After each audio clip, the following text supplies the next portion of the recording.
देखिए टाटा मोटर्स में एक स्टोरी काफी समय से आप सुनते आ रहे थे कि डिमर्जर हो रहा है और डिमर्जर अक्टूबर फर्स्ट वीक में ही हो जाएगा। वो बात सही भी साबित हो रही है।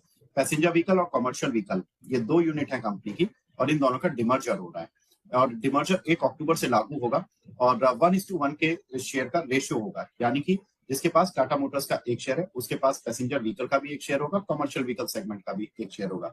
अब कमर्शियल व्हीकल को समझते हैं। देखिए कमर्शियल व्हीकल थोड़े हैवी जो व्हीकल्स होते हैं उनको बोला जाता है, तो जिसमें कि ट्रक बस जैसी सेगमेंट शामिल होते हैं। पैसेंजर व्हीकल क्या होते हैं?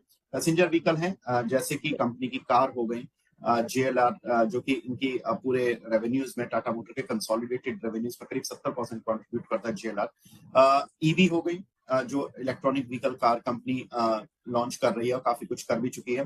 दूसरा जो इनके दूसरी जो नॉर्मल कार्स हैं वो सारा बिजनेस इनका पैसेंजर व्हीकल में आएगा।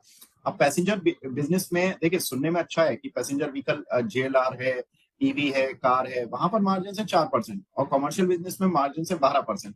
तो ट्रक बस बेच के ज्यादा पैसा बना रहे हैं मार्जिन के तौर पे as compared to car business, लेकिन कार में वॉल्यूम बहुत ज्यादा अच्छा मिल जाता है, इसलिए कंपनी हमेशा पैसेंजर व्हीकल पर भी उतना ही फोकस रखती है। अब डिमर्जर होगा 1 अक्टूबर से, तो आप पहले तो इस चीज से अचानक से डर मत जाइएगा कि 1 अक्टूबर के बाद जब ये डिमर्जर का इफेक्टिवनेस आएगी तो आपके जो शेयर प्राइस में जो एडजस्टमेंट होगी उससे डरिएगा नहीं, क्योंकि वो आपको एक और शेयर मिल जाएगा दूसरा वाला जो कि कमर्शियल व्हीकल वाला है और उसके बाद आपको उस हिसाब से ट्रेडिंग होगी। ये चिंताएं क्या है इस कंपनी के साथ? देखिए चिंताएं जेएलआर पर जो साइबर अटैक हुआ उसकी वजह से जो इनका अक्टूबर फर्स्ट तक के आसपास इनका जो रेवेन्यू लॉस हो रहा है वो इनका आई थिंक Q2 के नतीजों पर इम्पैक्ट डाल सकता है। तो यहाँ पर थोड़ा सा ध्यान देना होगा कि Q2 के इनके जो रिजल्ट्स रहते हैं वो किस तरह के रहते हुए दिखाई देंगे।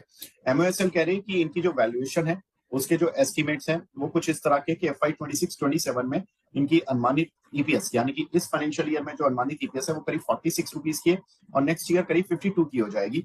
हालांकि इसमें जेएलआर पर जो साइबर अटैक हुआ है अभी उसकी जो इम्पैक्ट है वो डिस्काउंटेड नहीं है, तो हो सकता है कि उसकी वजह से थोड़ा सा ईपीएस डाउनग्रेड हो इस फाइनेंशियल ईयर के लिए। और शेयर का पी मल्टीपल अगर हम FY 27, क्योंकि अब हम अक्टूबर के पास आ गए तो जनरली हम FY 27 की अर्निंग्स को डिस्काउंट करना शुरू कर देते हैं, तो उसके लिहाज से करीब 13 के पी मल्टीपल पर ये शेयर चल रहा है।